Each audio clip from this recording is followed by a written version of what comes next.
আসসালামু আলাইকুম। Kitchen of ফেনির আজকের আয়োজনে থাকছে চিকেন বল রেসিপি।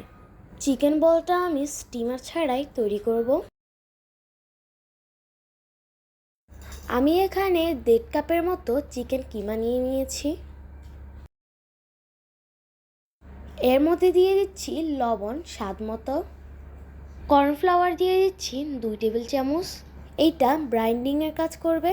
আমি এখানে 2 চা চামচ পরিমাণ দিয়ে দিচ্ছি কাঁচামরিচ।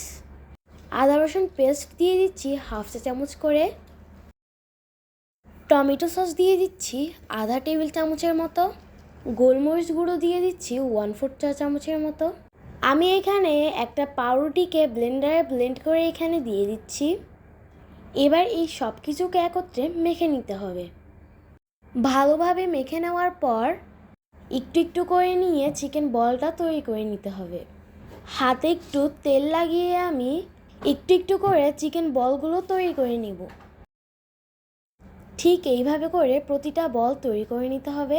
আমি এরকম করে সবগুলো বল তৈরি করে নিয়েছি। এখন এগুলোকে আমি স্টিমার ছাড়াই পানিতে সিদ্ধ করে নিব। চাইলে স্টিমার দিয়েও এই বলগুলো সিদ্ধ করে নিতে পারেন। চুলার আঁচ বাড়িয়ে প্রায় 10 মিনিটের মতো এগুলোকে আমি সিদ্ধ করে নিয়েছি। এখন এগুলোকে আমি পানি থেকে তুলে নিচ্ছি। চিকেন বল এগুলোকে ফ্রোজেন করতে চাইলে ঠিক এই অবস্থায় ঠান্ডা করে ফ্রোজেন করতে পারেন। এবার চিকেন বলগুলোকে ভেজে নেওয়ার পালা। ভাজার জন্য আপনারা চাইলে ডুবো তেলেও ভাজতে পারেন কিংবা অল্প তেলেও ভাজতে পারেন। আমি আজকে অল্প তেল ব্যবহার করছি। আর যেহেতু এই চিকেন বলগুলো আগে থেকে সিদ্ধ করা, তাই এগুলোকে খুব বেশি আঁচে কিংবা খুব দাগ কেটে ভাজার প্রয়োজন নেই।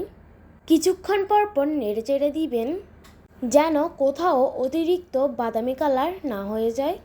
জাস্ট চারপাশে হালকা একটু রং পরিবর্তন হবে, ঠিক সেই রকমভাবে ভাজা হয়ে গেলে এগুলোকে চুলা থেকে নামিয়ে নিতে হবে। চিকেন বলগুলো হয়ে গিয়েছে, আমি প্রায় 3-4 মিনিটের মতো ভেজেছি। এবার আমি নামিয়ে নিচ্ছি।